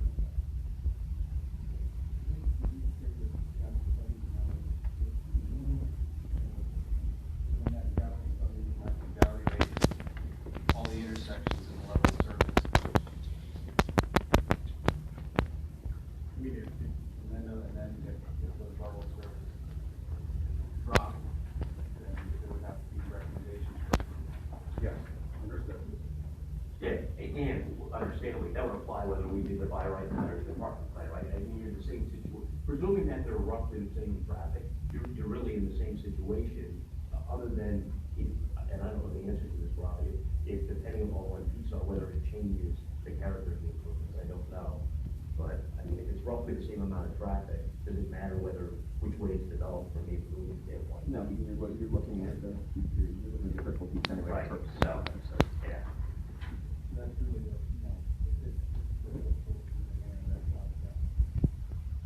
Yeah, we'd be probably the exact same situation, if you presume the numbers are roughly the same. Even if we're wrong and it's by higher.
city and of course the neighbors, trying to figure out how best this could happen.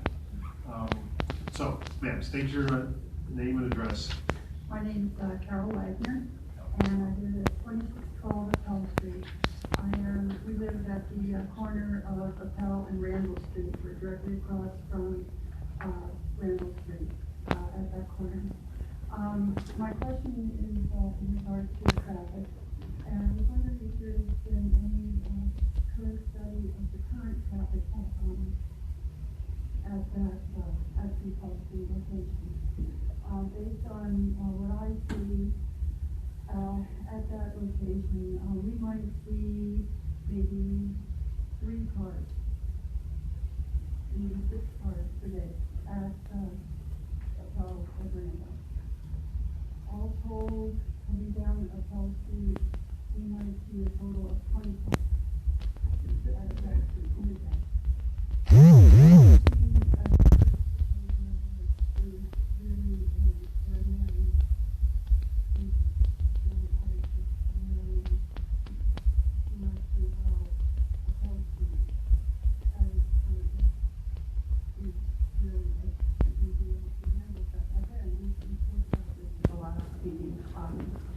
It's a very narrow street, people park in the street, you've got children, dogs, there is traffic.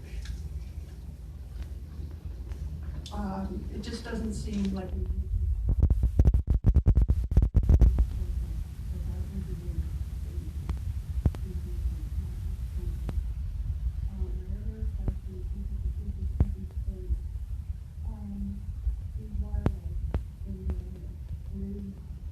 right now we have a lot of wildlife that passes through the area. There's deer that travels from south to north. You are in effect cutting off the path of a great number of wildlife. The deer there's going to be deer crossing the road. You're going to have deer being hit by cars. There's going to be, you're going to see a lot of accidents, either with cars and animals. You're changing the whole nature of the area. It's right now it's wildlife. It's a wild. I'll answer the second question, which is why we proposed that plan that saves 65% of the open space. That is better than 0% of the open space. But Rob, could you answer the first question on the traffic? Well, yeah, that would be, the questions that you're asking, that would be part of the traffic study, which is what we were touching on before. If this is to move forward, a full-blown traffic study would be done, which would analyze all these intersections in the area, but that has not been done. That has not been done. I think it would be very interesting to see what the actual traffic is on Bell Street. Well, just a comment, a personal comment. Nobody's entitled to no traffic. It sounds like that's kind of what you have right now. Six cars a day is like nothing. The question is, what is any development, particularly these two that are kind of in process or being proposed? What would they do to impact that, and what limits are there regulatory wise to that? Again, this is not my area of expertise, but when this is not an unusual situation. Every development is going to, whether it's commercial or residential, is going to impact traffic. The professionals, whether they're developers, professionals, or the city professionals, looks at the impact and tries to figure out how best to cope with that. That's oftentimes stop signs, sometimes in busy intersections, is even you got to put a light in. It's very unusual, very difficult, maybe even impossible to say to a developer who's got a right to put X number of structures that are going to be occupied by Y number of people with Z number of cars, to say you can't drive your cars on public streets. So the question is, once the professionals say here's how much traffic there's likely to be, and nothing guaranteed certainly, then it's okay, what can we do either as a city or as a developer to mitigate the impact of that? So that's the, shall we say, the combined art and science of traffic engineering. But we can say to a developer who has a right to put 20 homes on a property, you can limit that to 10 cars.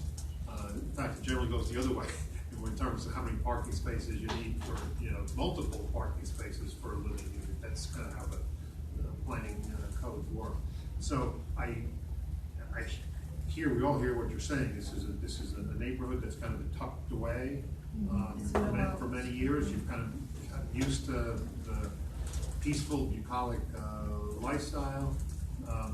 What you're confronting is another property owner happens to be his developer, could be anybody who wants to do something that they have a right to do. And so, our job, I think, along with your, certainly the folks who are here, is gonna be trying to help work out what's the best for everybody concerned. I don't think that you can guarantee yourselves that this is never gonna be developed, that this will continue to be in its, state for the rest of our lifetime. My name's Terry Earn, I live at 2606 Furnace Street. I'm adjacent to the entrance of Pell Street, where she's up at the million. Just make a quick statement. I have a couple of questions and then I'll get out of here. We're not here to try to impede, but we're here trying to preserve our neighborhood and what we have established over the years. I know last time I was up there quite lengthy, and I'm not going to get into that, but I stated all my safety concerns. Yes, I would appreciate that. And it helped take. I'm not going to go back and bother you with all that again. But I hope at this point somebody, that's one of my questions, is that anybody came over to our neighborhood and did any type of a study or look at the situation, the entrances, the exits, and where it's going to go. That's. She says she sees so many cars a day on Apple Street, or Apple Hill, wherever you want to call it, goes up the back. I see probably 5 to 10, maybe 20 times that amount of traffic going up 26. I expressed that from before because of where the exit ramp comes off and how they want to come up here front. All that traffic goes up and goes by this, goes over to the apartments. That's an easy way to get there. Okay, so it's a very congested little corner there. Okay. But my question is to the developers, has anybody want to come over here to look and taken a good look at what, where and how you're going to get this? Oh yeah, we have. Happened there. You see it, Bill? Oh yeah, we've been there. Rob's been there. Well, Eric's been there as well. you can take. I understand statistics, and I've been in this racket all my life. I've been in building business. I know what some of this stuff is right now. You can take these statistics and take that patch that he had his area. I appreciate them, doing what they did and reduce this whole thing. But you take that patch and take it somewhere else and put it where there's 4-lane highways and wider streets and better access. All the figures they have are probably going to work out perfectly. But you stuff this into an area like we have, I heard you say before that all these streets that we have, they come to a persistent point up in the top. They all merge together. So that means that somewhere up there we're going to get a pile of whatever. This morning I was watching the school bus come up our street because of the fact that you have cars staggered back and forth on the street. You come up and look, you'll see some people park their cars happy up in the pavement just to get off the street to make room. The school bus had a tough time just getting through there. You also raised concern about school buses going up to the place. Your fire, police, and everything else. Your comment got me thinking a little bit, looking at this plan again. A lot of this is quite honestly just throwing ideas out there for everybody's benefit to see what sticks. But sort of pivoting off my comment about doing horse trading with the city, I wonder whether if you did some of that and got rights from the city to that, it's on the lower left of that, to essentially cut a road, get another access point into there, get cars coming out towards the Mass Avenue, or even farther down, right through the city property. That you have land that you could trade off and get that access. Now you're pushing vehicles. It's not a funnel. It's a little more diffuse. Again, it's you got to have some willingness to do that. You can't do it without somebody else's cooperation. Your comment that you made about the zoning, if supposedly you do agree to changing the zoning, the zoning is put there for a purpose. The zoning is put there to in conjunction with what the territory is, what the businesses and the traffic are. That's why areas are zoned.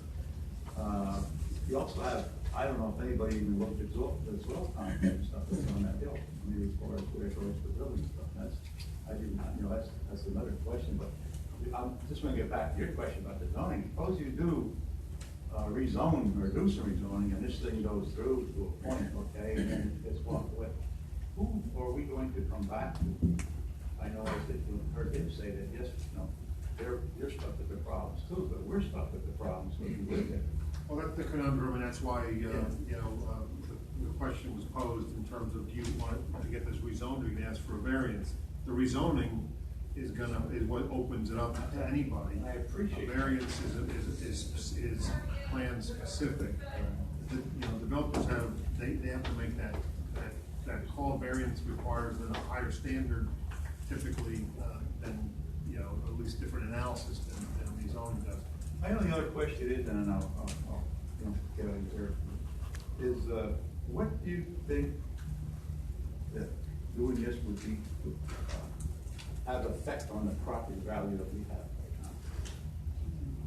I mean, if I wanted to sell my house where I'm at this point in time, and then 4 or 5 years down the road, now there's another set of apartments and another. Well, I'm sure somebody would ask that question when you built your house. Yeah, I'm sure. Yeah, exactly. I mean, they have a right to build something here. I understand what you're asking. Is this going to affect those things? And that's not something that we look at. I mean, we look at the requirements in the zoning and subdivision ordinance and actually the subdivisions. Yeah. And you don't know whether it would be the same, different, or better or worse than the by right plan with the apartment complex, the apartment building in the front, and the single in the back. That's, I think, an impossible question. We understand your concerns, and we're glad you're all here. Your comments, our comments have taken this plan to a different.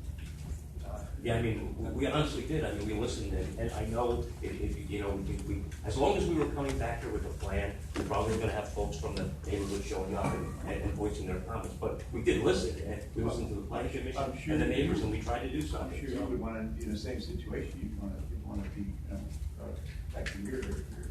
And that's why we have this process. Yeah, It's a that's sketch the process, plan. I understand that. Come in, get these comments voiced. So that's about the only concern that we have. The safety is a real big part of the traffic. And how about with more fun, how about the runoff coming down off the street from mountains like that? They're all things that are valid points, and they have to be studied as part of the. And that can get considered in the land development process. There is going to be another process involved. Oh, absolutely. This is just the tip of the iceberg. Yeah. If it were to go further, they have to do the traffic studies, they have to do the soil studies that you're talking about. They have to submit to. They have to engineer the entire plan. Engineers, submit to other agencies beside us to get approval. This is a 1-year-old right now, and that's, I mean, this is a baby. And we understand the traffic, and we talk that up so we can. Big time, the big time. I think there's a gentleman here who may have been Thank you. interested in representing himself and a few others perhaps. Thank you, and good afternoon. My name is Darrell Hendricks. I'm current Vice President of Allentown City Council. I'm here at the request of one of my colleagues. Unfortunately, he wasn't able to make it because of a medical appointment. One of the questions, and excuse me if I should know the answer to this, my understanding is there's some wildlands conservancy or public property protected lands around this area of proposal? I think that was my substance of my question before. I thought I heard conservancy at the last meeting, now here in the city-owned property. All right, and I assume they have been notified about this? I don't know, whomever the city sends notice that the folks know, I don't know. I don't know that it's an actual conservancy. I think that's a topic for debate. Is it the same property, or are we talking about two different properties? One is city and one's a conservancy, or are they the same, one and the same? Can I be honest? I can answer a little bit of that, I don't know 100%. I do know there was a brochure that showed our driveway, which is our driveway, as access to the conservancy, and there's and I may approach it. Alright, so people are coming in the driveway, and there's a path that goes up here, and then it hits a trail that goes all the way, I think, to Kutztown. If you go down here further, on this map, if you go down here further, people park there and they ride their bikes and they go on that trail. The Conservancy put out a brochure that said, hey, you could come here and walk up here and you can walk on all this land. They don't own the land. They may have, maybe some type of rights to the path, but this is owned by the city. It's not Conservancy. When we bought our house, that was one of the selling points, was that proximity to the Conservancy. But to get there, you have to go on our private property. I mean, it might be, I mean, I think it's still, from what you're saying, it's still in proximity to something, it just doesn't happen to be this property, and then the city property's in between it, seems like. Okay. Yeah. Just so that they would be notified. And I guess my other comment I want to make is that as this is a significant change to the area, what I would request, and I'm not sure the process, that there be an evening meeting held so that all those people who are working, employed, who aren't able to get here during the daytime, can come to a meeting perhaps in the evening. You know, we're generally resistant to doing that for a lot of reasons, particularly out of respect to the staff. But you know, it doesn't look like there's any lack of interest in this. You know, this was at least as large a group who was here a couple of months ago. I think it's large, sure. I mean, believe me, we understand the issues here, and the size of the group is going to impact us. We've made decisions based on the input of one person and sometimes ignored 50 people. Depends on the substance and quality of their interests. So I appreciate this. You're not the first one I heard, but this has been how we've held our meetings for as long as I've been around, and I just don't think. And just, and I've got to say, in my own, as a lifelong resident of this city, this is a significant change that I was not even aware of was about to happen. I mean, in this plan or this? Yes, this plan. We didn't send letters out to all the people either. We still I didn't haven't get one. received our letters. We're not obligated to do anything as the developer, we submit a plan. I'm not sure what the city does under the requirements of the ordinance for a sketch plan submission. I mean, there are rules, I'm sure, we play by the rules, and I'm sure the city has done what they needed to do, but you know. The city's lacking. Well, that's not the developer's issue. We submit a plan, we pay our fee, and then the city has rules on who they notify or don't notify for a sketch plan. It is what it is. I think I am not aware that they've changed those rules in many years either. Generally, it's the property owners within a certain radius of the development, 500 feet, 1,000 feet, something of that nature. This obviously affects the entire neighborhood, which may be why somebody closer to Mass Avenue you may know didn't get noticed. They already had our names, they still didn't send them out. Okay, well, you're here. Thank you, Yeah, I right? guess. Okay. Thank you. Anything else on the specifics of what's here? Okay, ma'am. Yes, I'd like to speak. This is the map I showed. Can I have your I have one, Emmaus Avenue is on the bottom. The yellow property is the Conservancy. The orange is Allentown Wooded property. And you can see where this property lies between two preserved pieces, the orange. Okay? That's the proposed That's- development. This is city. Conservancy is all this down towards the Mass. Yeah, okay. I get it. All right. So, thank you. All right, so technically, it's city-owned land. The Conservancy-owned land is farther to the west. Yes, that is correct. That's part of what the Conservancy have, and that's part of what's been preserved. Yeah, sure. Mr. Heil would roll over in his grave. He and Florence, who owned that property, I thought they had sold it to the city for $2,000 an acre way back in '72, but I guess I was mistaken. But I thought I remembered that. Please bear with me, gentlemen. I'm closer to 90 than I am 80. I'll just tell you that, so please bear with me. I'd like to make 2 points before I speak about the importance of the mountain. And that is, a man does have a right to do with his property what he wants. That's based on old English law, but don't forget, that's if he doesn't harm his neighbor. That's the second part of that law.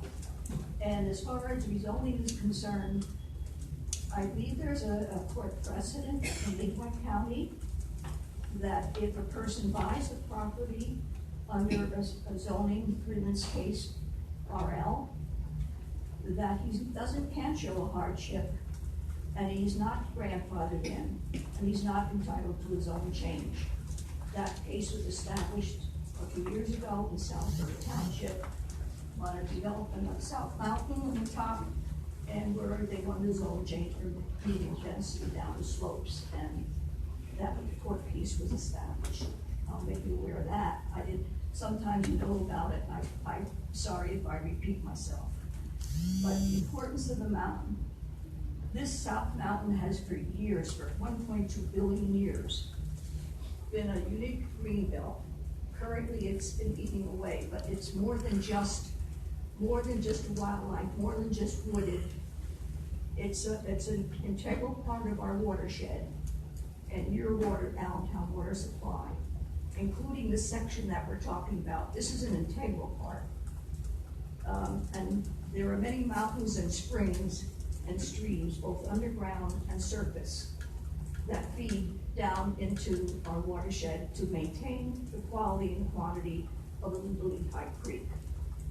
This area particularly drains down towards the section of the stream from Lower Macungie down to Allentown. Your water withdrawal is at 10th Street. During this past drought areas, the stream that many times has gone dry since 64, 11 miles of it, goes dry periodically in the Lower Macungie part of the Lower Macungie, the upper part and north. And it has gone dry a couple times. That's from too much groundwater withdrawal. The stream has now been under attack by upstream development. Studies shown in Allentown, the sediment pollution that was done in the 90s showed that the sediment pollution came from upstream development. The current study that was done just a few years ago, done by EPA and DEP, showed that the stream has become polluted with not only siltation, but sewage, all from upstream development. Are you talking about the Little Lehigh, just to be clear, what stream are you talking about? They're West Cross Creek. I noticed they don't show any hydrological springs or streams or seeps that are on the mountainside. In this section there, I believe the west branch of Trout Creek. They also, I noticed they don't show the geological map that shows the slopes is not shown. But that's, I just want to make you aware of that thing. This mountain is so unique that it's actually considered part of open space for your Lehigh Valley Joint Planning Commission. And the Salisbury Township zoning adjacent is CR. And I don't know if, I believe you still have to submit to Salisbury Township with any plans. I don't know if that carries on with the sketch plan. That's not required. Because that's just an idea. It's not required even for a final plan. We're not abutting, this property does not abut Salisbury. Well, okay, it's down pretty far from the border, but I thought perhaps it was close enough because of the woods and everything that you might submit it. I don't think that's going to happen. Okay, I may be wrong. That's all right. Okay, it is adjacent, as you can see, to much of the conservation land. And the other thing that amuses me is we're spending all this money, which is to do the right thing and redevelop Center City. I think and why are we spending that money to redevelop an urban core at the same time for high density outer regions? This south side is saturated with apartments. That's been enough. We now need to keep the rest of the watershed to keep it, the integrity of it. Please think of those things. And I thank you for your listening. Well, I thank you for your input. I can't say I don't disagree. Bravo! Way to go, Gal! I don't disagree in principle with a lot of what you're saying. I think conservation and quality of life is We important. need our mountain, not more apartments. This is not a political speech or a... No, it's a great mountain speech. Listen, I get it, okay? I really do get it. I don't need to be yelled at. I'm not accusing you, man, believe me. This is a classic civics lesson, though, in terms of I hate to use the word conflict, the confluence of interests. I was an elected official for 24 years until I retired, so I understand that. But I do know this too. We do have a constitutional amendment, the environmental rights. that people have a right to clean air, pure water, even for the scenic and historic benefits are that quality. So remember that too.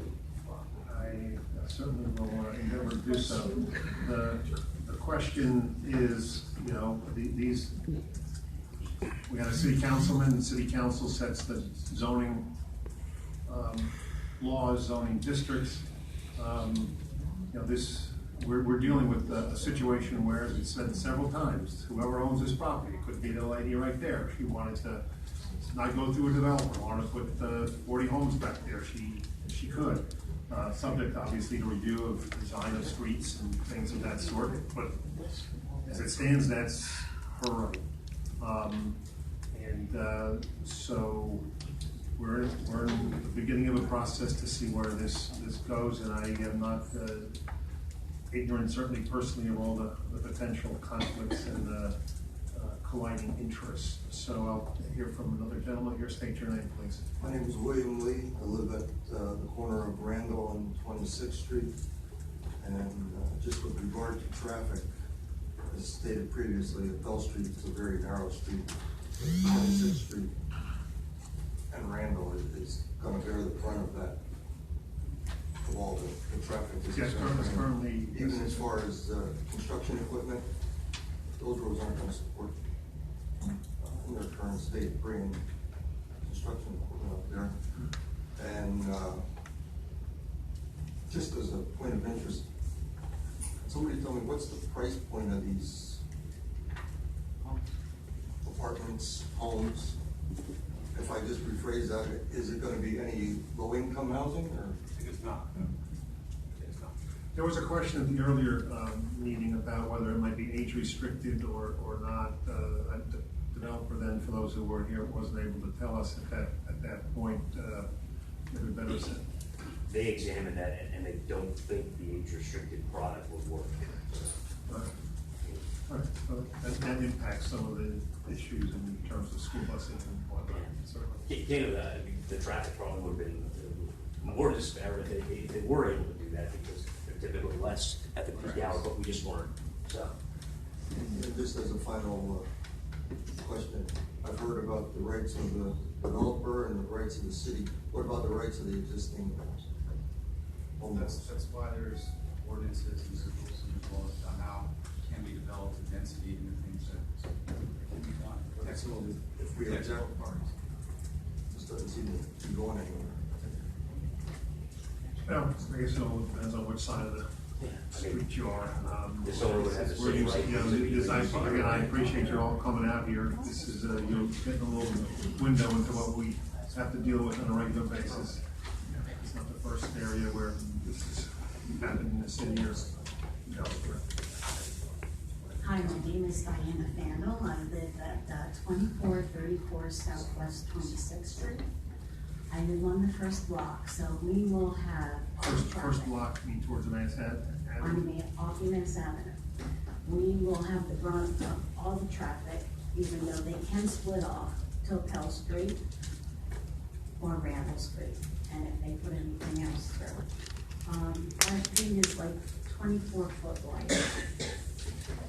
Now within an hour, around working hours, we might have 50, 60 cars go up our street. And I don't agree with their prediction. If you're gonna have 130 apartments, you're gonna at least double that traffic. And the water runoff, that was another question we have. The water comes down from Appel Street plus 26th Street, and it runs past our place. It goes over the curb. Sometimes it floods out on Mass Avenue. But the other question I have is, has there been a hydrological study done, and when, from the EPA? Because there are wetlands up there are springs, and there is seepage. We grew up in this area when we were kids. It used to just bubble up on the land. They would actually have to do a wetland delineation as part of the requirements. Because there is a creek up there too that has not been talked about or on the plans. There's a creek up there that runs along the highway, it goes under the highway, down toward Mac Boulevard, Trout Creek, and it runs into the Lehigh, I believe. So that was the stream that the young lady was speaking of. I can see it on a plan from the topography, maybe on future submissions, you can at least identify where it is. Okay, and are they going to have any sewer lines up in that area, the drains actually up there? Are you talking stormwater or sewage? Sewer, how's the sewer lines gonna Yeah, affect well, that? it would have to be served by city water and sewer, and you have to figure out, they don't allow on-site there, if that's the question. So there will not be no holding ponds? Oh, so stormwater detention, there probably is probably gonna have to have a detention. Yeah.